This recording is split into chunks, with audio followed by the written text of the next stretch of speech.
예루살렘 성전이 무너지고 완전한 절망 가운데 있었던 이스라엘과 에스겔 선지자, 절망 가운데 있었던 그들에게 주님께서는 환상을 보여주시면서 그 환상의 모습은 바로 성전에서 흘러나오는 충만한 넘쳐 흐르는 강물의 모습을 보여주시면서 새 예루살렘과 새 성전의 희망을 말씀하십니다. 에스겔 선지자가 환상 가운데 봅니다. 성전 이곳저곳에서 생수의 강물이 흘러넘칩니다. 제단에서 흘러넘치고, 제단 아래서 흘러넘치고, 저기 에어컨 있는 뒤편에서 흘러넘치고, 마당에서 흘러넘치고, 주님의 생수의 강물이 성전 곳곳에서 흘러넘쳐서 흘러넘치는데, 처음에는 발목이었다가 그 다음에는 무릎, 그 다음에는 허리, 그 다음에는 헤엄칠 수밖에 없을 정도로 엄청난 생수의 강물이 흘러넘쳐서 큰 강줄기를 이루게 됩니다. 성전에서 나온 이 생수의 강물은 성전만 적신 것이 아닙니다. 온 열방을 향해 흘러 넘칩니다. 성전을 넘어 드넓은 바다로 넘쳐 흘러서 이스라엘 백성들이 살고 있는 그 땅에 있는 죽음의 바다라고 여겨지는 사해바다에까지 흘러가서 흐르는 곳마다 생명이 되살아나는 믿음의 역사가 일어나는 것을 볼 수가 있습니다. 여러분, 그리스도인은 주님께서 열방 가운데에 주님의 영광을 드러낼 수 있도록 수문을 여는 그리스도인이 되어야 합니다. 여러분들은 수문지기가 되어야 됩니다. 문지기가 되어야 합니다. 그것이 오늘 설교의 전부입니다. 여기서 끝내도 제가 할 말은 이미 다 한 거예요. 여러분, 문지기가 되십시오. 성전에서 흘러나오는 은혜의 강물을 열방 가운데 흘려보낼 수 있는 수문지기가 되시기를 바랍니다. 수문지기가 돼서 문을 꼭 걸어 잠그고 나만 은혜 받을래 라고 말하면서 그 은혜를 복식하지 않는 우리가 되기를 바랍니다. 이웃에게 나눠주는 그런 은혜가 있는 여러분들 되시기를 바랍니다. 생수의 강물은 교회와 열방을 변화시키는 은혜의 강물입니다. 우리가 주님의 무엇을 구할 때, 주님의 얼굴을 구할 때 생수의 강물은 흘러차고 넘쳐서 교회를 변화시킵니다. 성도를 변화시킵니다. 열방을 변화시키고 여러분의 가정과 사업체와 직장, 학교를 변화시키는 능력을 발휘하게 됩니다. 이제 우리는 사명을 갖습니다. 어떤 사명일까요? 생수의 강물이 마르지 않도록 교회와 열방을 향해 활짝 열린 하늘의 문을 지킬 사명을 부여받습니다. 이를 위해 우리는 필사적으로 성숙한 그리스도인이 되어야 합니다. 여러분, 성숙한 그리스도인이 되십시오. 나 혼자만 잘 먹고 잘 사는 그리스도인이 되지 마십시오. 사람들이 볼 때 이기적이다 라고 말하는 그리스도인이 되어서는 안 됩니다. 야, 저 교회, 저 성도는 뭐가 그렇게 넘쳐 흐르길래 그렇게 무엇이든지 막 퍼주려고 그럴까, 그렇게 생각하는 교회와 성도가 되어야 합니다. 더불어서 은혜의 흔적인 영적 기념비를 세울 줄 아는 여러분들 되시기를 바랍니다.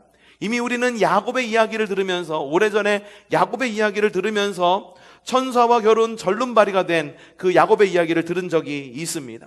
야곱은요, 천사와 씨름한 이후에 은혜의 장소에 기념비를 세우고 그곳에 이름을 하나님의 얼굴이라고 하는 이름을 가진 브니엘이라고 이름을 짓게 됩니다.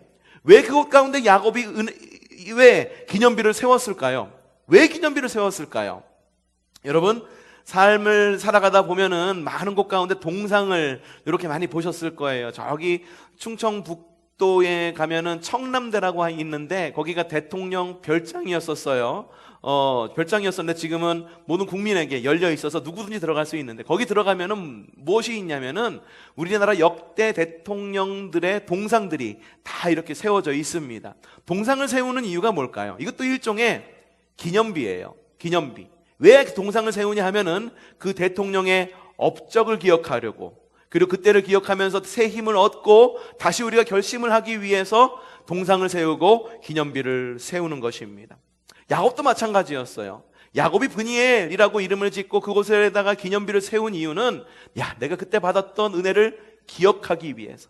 그 기념비만 보면은 기억하는 거예요. 야, 내가 그때 이런 은혜를 받았지 라고 생각하기 위해서 기념비를 세운 것입니다. 우리도 은혜의 날을 기억하는 기념비를 세워야 합니다.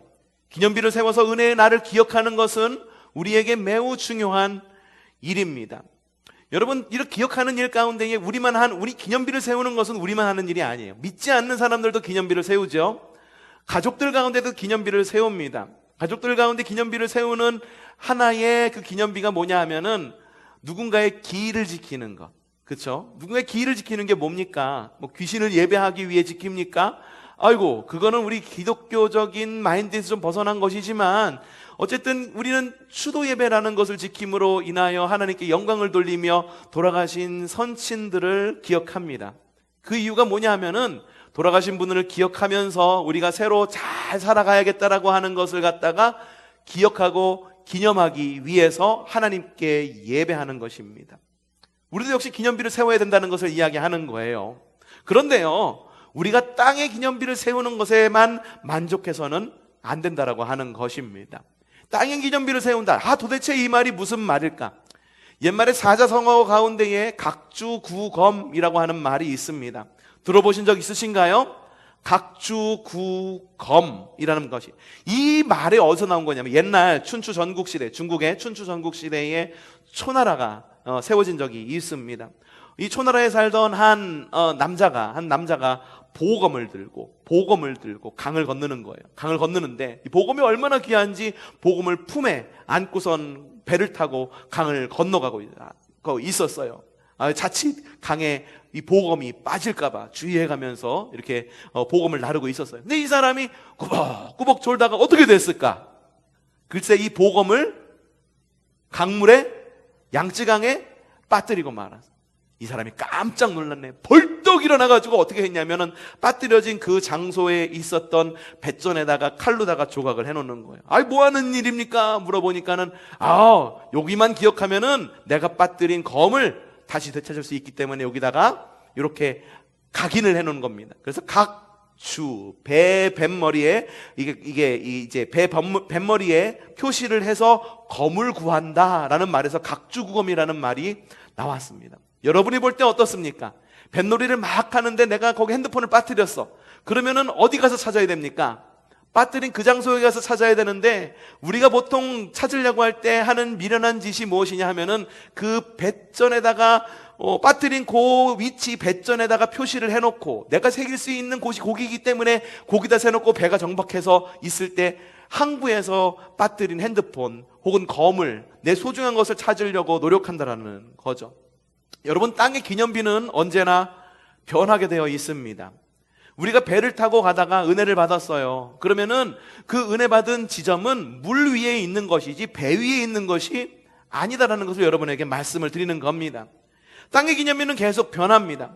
그래서 이전에 받았던 은혜의 방법, 이전에는 이렇게 했을 때 우리가 은혜를 받았는데, 이 찬양을 했을 때 이렇게 은혜 받았는데, 이렇게 전도했을 때 많은 성도들이 몰려왔는데, 이렇게 기도했을 때 은혜가 됐고 내가 정말로 충만함을 얻었는데, 예배의 분위기가 이랬으면 좋겠어, 과거에는 이랬으니까 우리 교회가 부흥했지라고 하는 과거에 있었던 방법은 현재에는 변할 수도 있는 거라는 걸 생각하는 거예요. 오늘 십자가가 언제나 제 뒤에 있었다가 이렇게 스크린을 갖다가 가운데 달면서 옆쪽으로 옮기게 되었어요. 여러분, 그렇다고 그래서 십자가의 의미가 변할까요? 변하지 않습니다. 이 십자가는 가운데 있거나 옆에 있거나 이 앞에 있거나 여러분의 뒤에 있거나 십자가의 의미는 변하지 않는다라고 하는 거예요. 근데 우리는 어떤 생각을 가지고 있냐면, 십자가는 꼭 어디에 있어야 됩니까? 정 가운데에 뭔가 딱 붙어 있어야지 중심을 잡으시는 예수님이 거기에 계실 것만 같다라고 하는 거예요. 하나의 예이기는 합니다만, 주님의 은혜는요, 그렇게 한 군데에만 머물러 있거나 한 군데에서만 있는 것은 아니다라고 하는 거예요. 교회에도 있는 은혜는 여러분의 가정 가운데에도 있습니다. 그리고 가정 가운데 있는 은혜는 여러분의 직장 가운데도 있는 것입니다. 여러분의 직장 가운데 있는 그 은혜가 교회 가운데에 있는 주님의 은혜와 동일한 주님의 은혜다라고 하는 거예요. 그렇기 때문에 우리는 이 땅에다가 땅의 기념비를 세우는 것에서 넘어서 하늘의 기념비를 세울 줄 알아야 된다라고 하는 거예요. 앞서서 이야기했던 누구였나요? 야곱의 이야기. 야곱은요, 그곳 가운데 기념비를 세웠습니다. 기념비를 세웠는데 나중에 야곱이 돌아와서 보니까는 누군가가 그 기념비를 갖다가 발로 차서 무너졌어. 그럼 하나님의 은혜도 무너진 건가요? 그건 아닌 거예요. 근데 그것에 대한 아주 좋은 예가 뭐냐 하면은, 구별된 하늘의 은혜를 기념비로 세워야 된다라고 하는 아주 좋은 예가 뭐냐 하면, 이스라엘 백성들이 가나안 땅을 찾으려고 할 때 요단강을 건널 때에도 기념비를 세웠거든요. 이 기념비의 이야기가 우리에게 참 큰 은혜가 되고, 이 기념비의 이해가 바로 우리가 어떻게 해야 하늘의 기념비를 세우는가에 대한 아주 적절한 예가 될 수 있을 것 같습니다. 한번 우리 성경 말씀 좀 읽어보도록 하겠습니다. 우리 여호수아서 4장 4절부터 6절 초반절 말씀입니다. 여러분들 원하시는 대로 크게 띄워드렸습니다. 크게 띄워드리니까 여러분 함께 크게 한번 읽어보도록 하겠습니다. 시작.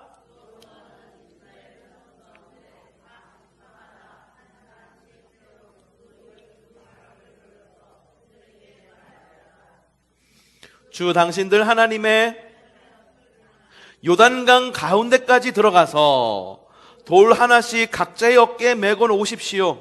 이것이 당신들에게 무엇이 된다? 기념물.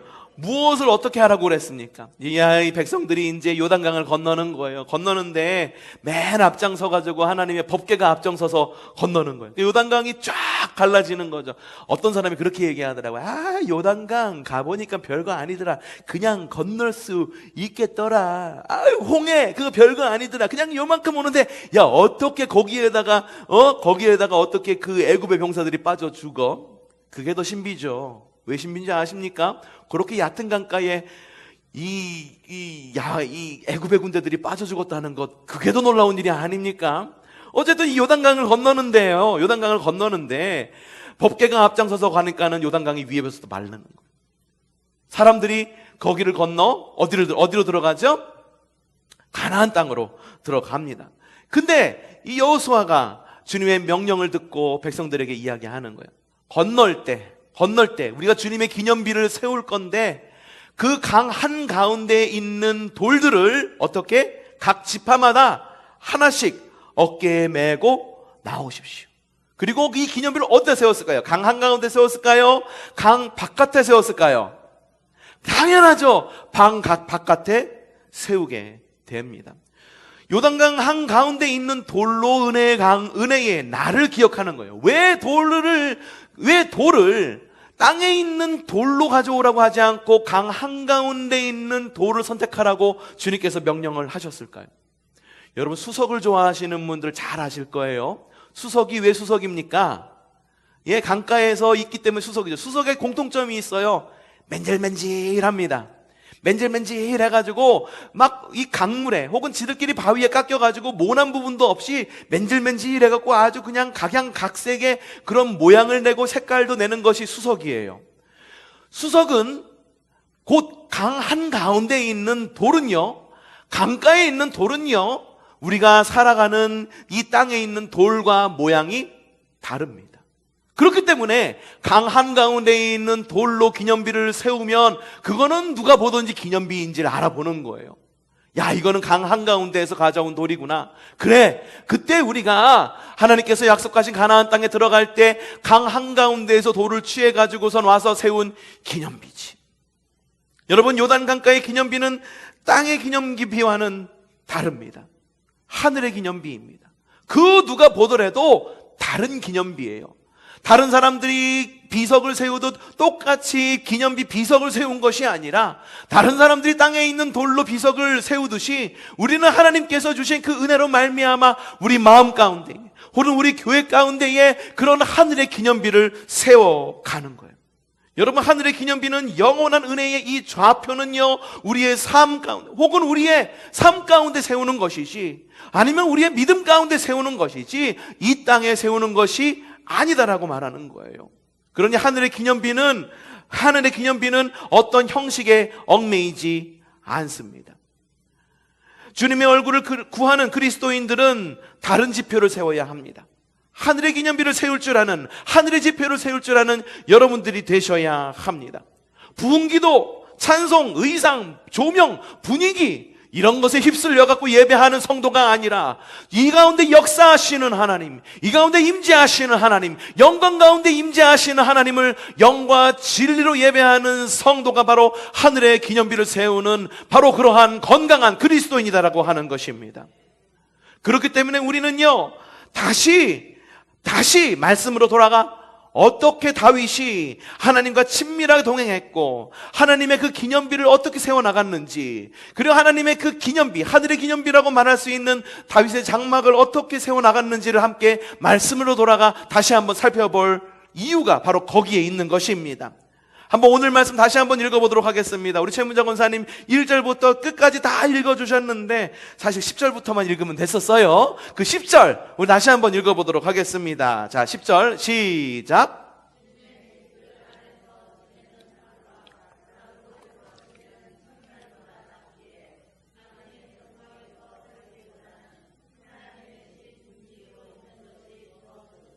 다윗이 뭐라고 말합니까? 하나님의 집들 안에서 지내는 하루가 다른 곳에서 지내는 몇 날?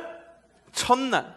똑같은 가치라고, 날이라고 하는 똑같은 가치가 있다고 봅시다. 하루라고 하는 똑같은 가치가 있는데 하나님의 가치가 땅의 가치보다 몇 배 더 많다라고 하는 겁니까? 1000배의 가치가 있다라고 말하는 겁니다. 그러면서 뭐라고 말합니까? 하나님의 집, 무엇으로? 문지기로 있는 것이 악인의 장막에 사는 것보다 낫다라고 다윗은 그렇게 이야기를 하는. 왜 다윗은 이렇게 이야기하는 걸까요? 하나님의 집 문지기가 곧 하늘 문 앞에 있는 문지기이고 바로 하늘의 기념비를 세우는 그리스도인이고 하늘의 문지기로 살아가는 그런 건강한 그리스도인이기 때문입니다. 그렇기 때문에 다윗은 문지기를 자청한 것입니다. 그것이 바로 변치 않는 지표라고 확신한 것입니다. 주님의 은혜의 강물은 이 땅에 있는 것이 아닙니다. 홍수로 불어난 물이 댐 뒤에 갇혀 있듯 하늘집에 가득합니다. 그 은혜의 강물을 이 땅에 흘려보낼 사람이 누구입니까? 바로 다윗과 같이 하나님의 전에 문지기로 있는 바로 여러분이 바로 이 땅 가운데 흘려보내야 될 바로 그 당사자라는 것을 여러분에게 말씀드리는 것입니다. 하나님의 집에 문지기가 되는 여러분들 되시기를 바랍니다. 여러분들 교회 나올 때에 우리 여러 가지 사역이 있는데 여러 가지 사역 가운데에 안내를 맡으신 분들이 있어요. 그분들이 바로 문지기예요. 그 사명을 정말 잘 감당하셔야 돼요. 주보 나눠주는 거 그게 뭐가 그리 중요한 일이라고.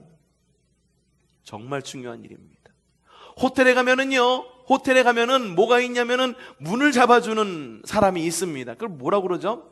벨맨이라고 얘기 안 하고 뭐라고 얘기하던데 문을 잡아주는 사람이 있어요. 여러분, 사람들이 문을 못 열고 들어가갖고 문지기가 거기 문을 지키고 있는 걸까요? 네? 많은 곳에는 자동문으로 되어 있어요. 근데 정말 고급 호텔에 가면은요, 가보셨죠? 아이고, 또 안 가봐요. 우리 또 김영승 권사님 모시고 또 정말 고급 호텔 한번 김영승 권사님 모시고 가야 될 때가 정말 많네. 어디 가기로 했죠? 저기 보성 녹차밭도 가야 되고 호텔도 가봐야 되고 정말 할 때가 많네. 여러분, 정말 고급 호텔에 가면은요, 문을 잡아주는 사람이 있어요. 모자를 딱 쓰고 정장을 딱 입고 아주 정갈한 모습이에요. 그러면서 누가 오면 어떻게 합니까?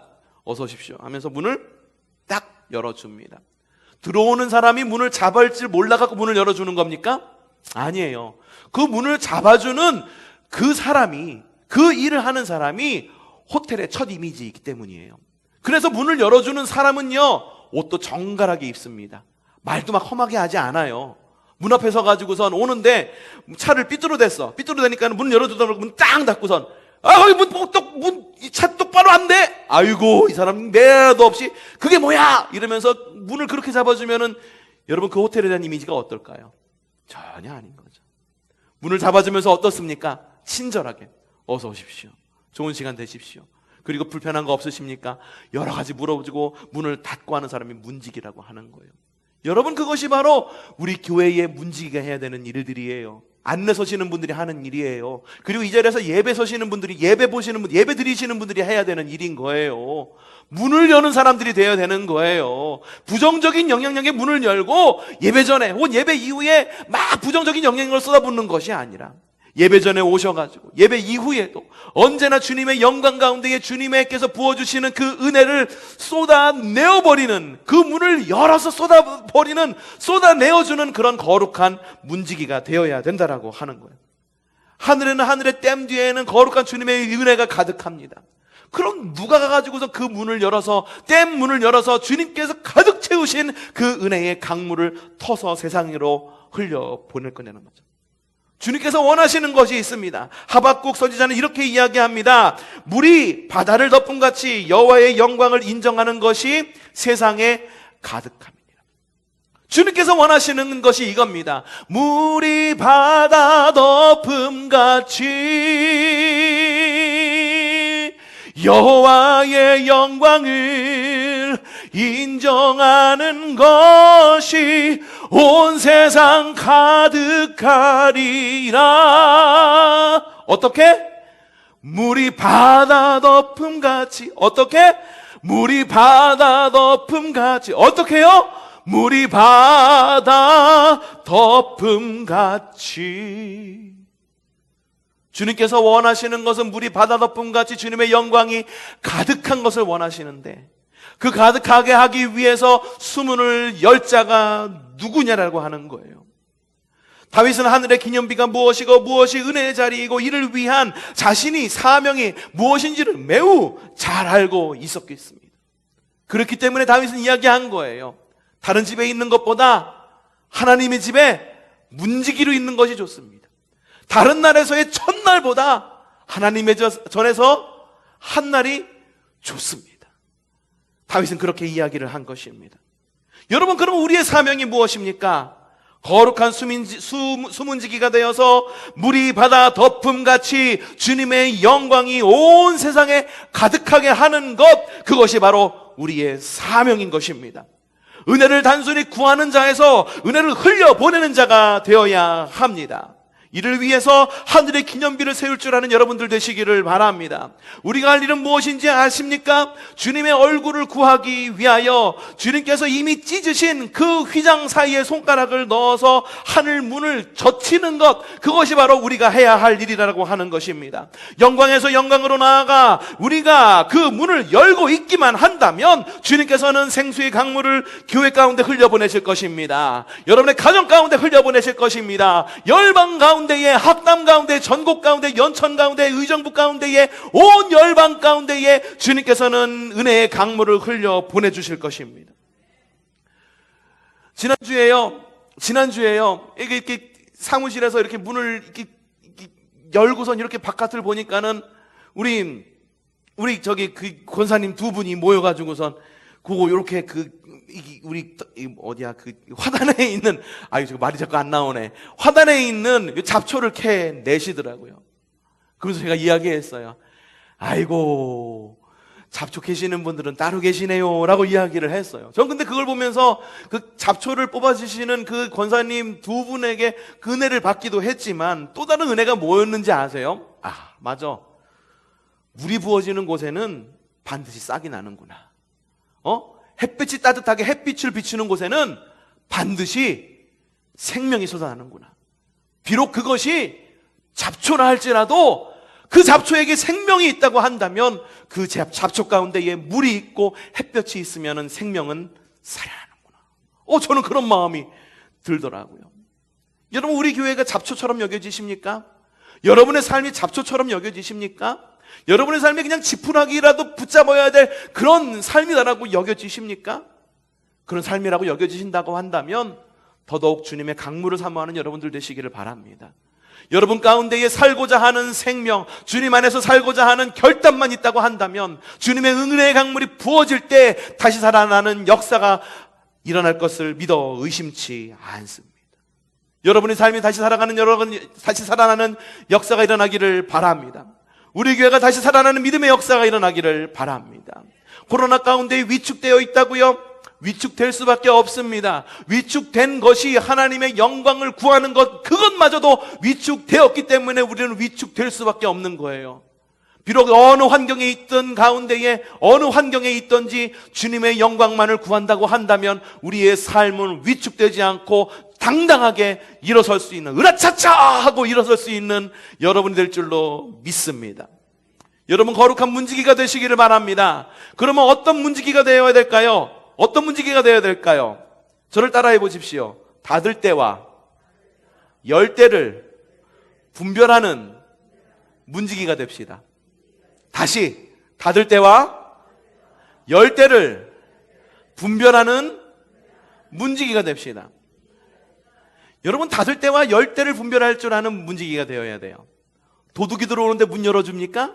그때는 어떻게 해야 됩니까? 문을 닫아야 됩니다. 그러면 우리 가족이 들어올 때는 어때야 됩니까? 문을 꼭꼭 걸어 잠고 아무를 대시오. 이래가 종종 그래요. 문을 닫아두고선 암호! 이렇게 이야기를 합니다.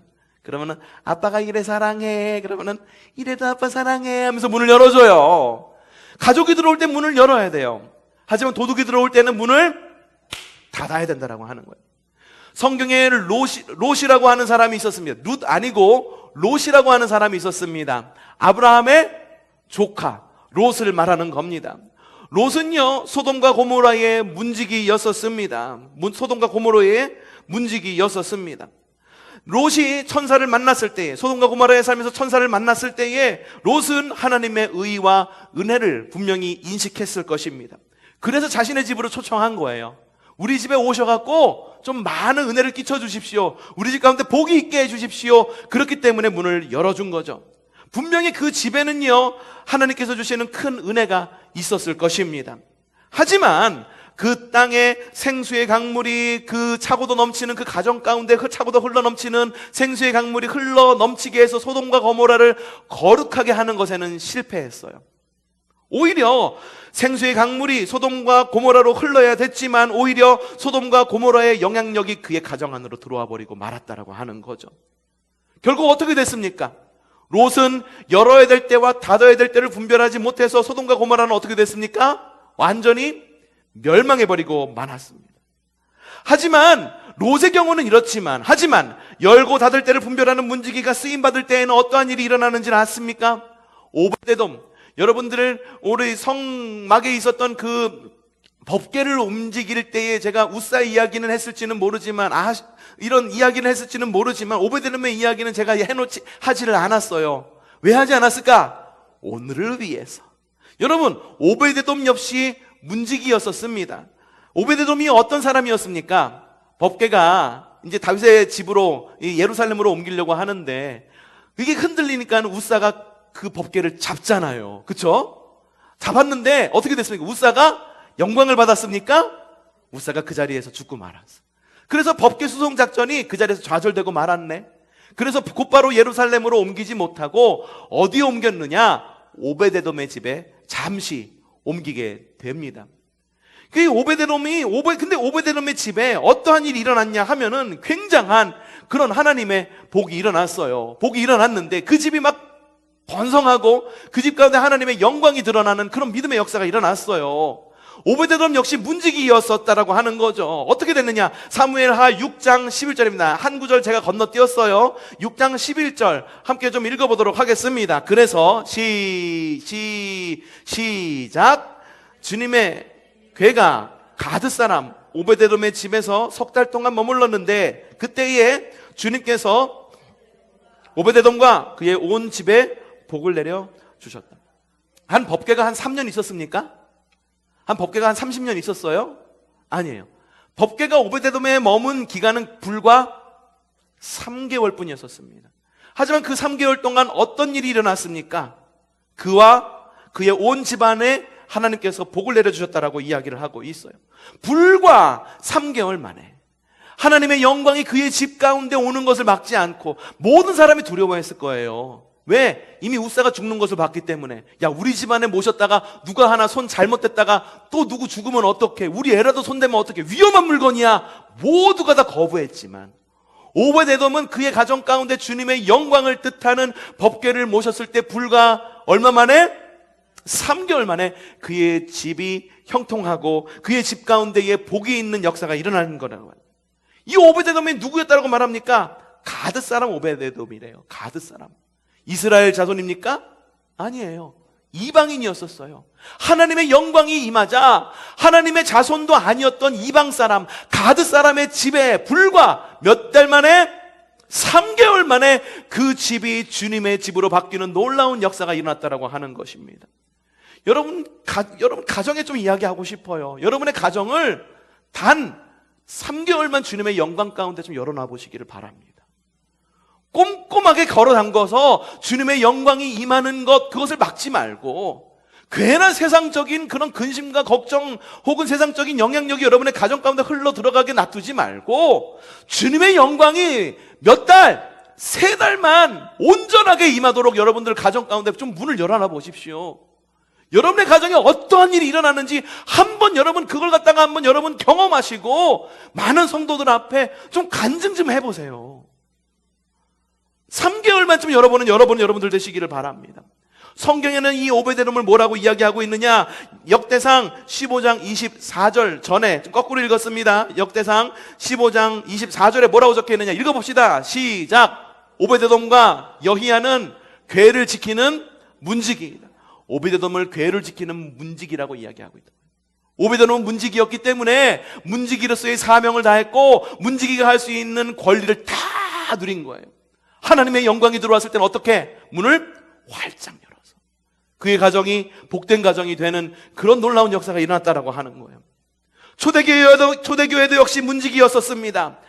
마가의 다락방에 임했던 은혜를 다락방 안에만 가둬놓은 그런 교회가 아니라 다락방에 임했던 주님의 영광을 온 열방을 향해 문을 활짝 열어 열방을 향해 복음을 전하는 믿음의 그런 교회로 쓰임받을 수 있었다라고 하는 거예요. 베드로는요, 우리 교회 가운데에 은혜가 임했으니 우리가 이 은혜를 누리자, 이 은혜 가운데에 나아가자, 우리 교회만 잘 되자라고 말했던 것이 아니라 뭐라고 이야기했느냐? 사도행전 2장 40절에 이렇게 이야기를 합니다. 베드로는 이 밖에도 많은 일을 증언하고 비뚤어진 세대의 구원을 받으라고 그들에게 권하였다. 비뚤어진 세대의 구원을 받으라고 그들에게 권하였다. 비뚤어진 세대에 가서 그들에게 권했다라고 하는 거예요. 이 시대를 변화시킬 수 있는 힘이 어디 있는지 아십니까? 성전에서 나온 샘물입니다. 생명수입니다. 생수의 강물입니다. 교회만 변화시키는 것이 아니라 그 생수의 강물을 세상 가운데에 전할 때에 세상 가운데에 주님의 교회가 세워지고 주님의 영광이 나타나는 믿음의 역사가 일어났다라고 하는 것입니다. 다윗은 선견지명이 있었어요. 그래서 뭐라고 얘기했습니까? 하나님의 집에 문지기로 있는 것보다 문지기로 있는 것이 더 좋습니다. 하나님의 집에 문지기로 있는 것이 더 좋다라고 다윗은 선견지명이 있어서 그렇게 이야기를 한 것입니다. 여러분, 우리 교회 역시 거룩한 문지기가 되시기를 바랍니다. 문을 잡아주는 것 하나의 에티켓이죠. 누군가 들어오는데 나만 문 열고 싹지는 문 싹 닫혀, 뒷사람 문 꽝 닫혀 부딪혀. 아이고, 그런 일 당하면 얼마나 여러분 속상합니까? 그럼 여러분 문을 잘 잡아주시죠. 영적인 에티켓도 그런 에티켓인 거예요. 내가 은혜 받아서 그 문을 열어서 내가 은혜를 주님의 은혜 가운데 주님의 생수의 강물 가운데에 경험했다라고 말하면은 그 문을 붙잡고 있을 수 있는 영적 에티켓도 발휘할 수 있어야 되는 거예요. 문이 꽝 닫혀갖고 그 뒷사람은 어디가 문이요 그런 에티켓을 가져서는 안 된다라고 하는 거죠. 주님의 거룩한 문지기들이여, 아멘하고 대답하셔야죠. 주님의 거룩한 문지기들이여, 이제 일어나시기를 바랍니다. 그리고 빛을 발하는 여러분들 되시기를 바랍니다. 바른 문, 바로 하늘의 기념비 앞에 서는 여러분들 되시기를 바랍니다. 땅의 기념비에 몰두하지 않는 여러분들 되시기를 바랍니다. 열고 닫음의 지혜를 발휘하여서 생수의 강일 때에는 문을 활짝 열고, 그리고 악한 영향일 때에는 문을 꼭 걸어 잠글 줄 아는 지혜를 바라는 여러분들 되시기를 바랍니다. 악한 영, 주님의 영 모두 틈을 이용합니다. 사탄은 약점을 틈탑니다. 약점을 틈타서 그리스도인들을 좌절시킵니다. 하지만 주님은 휘장의 틈 사이로 영광의 빛을 발하십니다. 그러니 우리는 어떤 틈이 있어야겠습니까? 주님의 영을 받아들일 수 있는, 주님의 생수의 강물을 사모하는 믿음의 문을 활짝 열고, 혹시 문이 조금만 열려 있다고 한다면 그 조금의 틈 사이로 새어 나오는 주님의 그 영광의 빛을 받아들일 수 있는 저와 여러분이 되어야 된다라고 하는 것입니다. 다윗의 장막에는 휘장이 없었습니다. 그리고 또한 주님은 십자가에서 휘장을 찢으셨습니다. 그럼에도 불구하고 우리는 습관처럼 주님과 나 사이에 자꾸만 휘장을 만들어 놓습니다. 선을 긋습니다. 여기는 내 영역, 저기는 주님의 영역. 우리가 해야 될 일이 무엇입니까? 이미 찢으신 그 휘장을 다시 만드는 것이 아니라, 만약에 우리 삶 가운데 주님과 내 사이에 휘장이 있다고 한다면, 그리고 교회와 세상 가운데에 휘장으로 가려져 있어서 교회의 은혜가 세상 가운데로 흘러가지 않는다라고 한다면, 혹은 여러분 혼자는 은혜를 느끼지만 다른 성도가 느끼지 못하는 은혜가 나에게 있다고 한다면 그 가려진 휘장 사이로 손을 넣어서, 틈 사이로 손을 넣어서 영광의 빛을 환하게, 생수의 강물을 그 모든 열방 가운데 흘러가게 할 수 있는 거룩한 문지기가 되어야 되지 않겠습니까? 휘장의 틈 사이로 손을 넣어 휘장을 젖히는 거룩한 문지기가 되는 여러분들 되시기를 바랍니다. 생수의 강물을 막고 있는 거대한 댐을 무너뜨리는 여러분들 되시기를 바랍니다. 문지기로 거룩한 수문을 열 줄 아는 저와 여러분이 되시기를 바랍니다. 바로 그때 주님은 주님의 집을 재건할 것입니다. 다윗의 장막을 재건하실 것입니다. 새 하늘과 새 땅을 우리에게 주실 것입니다. 새 성전의 비전을 우리 가운데 주실 것입니다. 교회를 다시 세울 것입니다. 바로 그때 온 열방 가운데에 주님 나라를 세우실 것입니다. 모든 사람이 주님께로 돌아올 바로 그날을 바라면서 주님의 생수의 강물의 그 뚝방을 무너뜨리고 생수의 강물의 그 댐 문을 열고, 그리고 성소와 지성소를 가리고 있었던 그 휘장을 여지없이 찢어버리신 주님의 은혜 가운데에서 주님과 우리를 가린 그 휘장을 완전히 찢어버려서 주님의 영광이 우리 가운데에 오고, 우리를 흘러차고 넘치게 덮어서, 흘러차고 넘쳐서 덮인 우리는, 은혜 가운데에 충만한 우리는 세상을 향해 나아가 은혜를 전할 줄 아는 믿음의 성도가 되시기를 바랍니다. 세상이 폐역하였습니까? 세상이 막 이상하게 흘러가고 있는 것 같아요? 해답은 딱 하나입니다. 그곳에 나가서 무엇을 할 수 있겠습니까?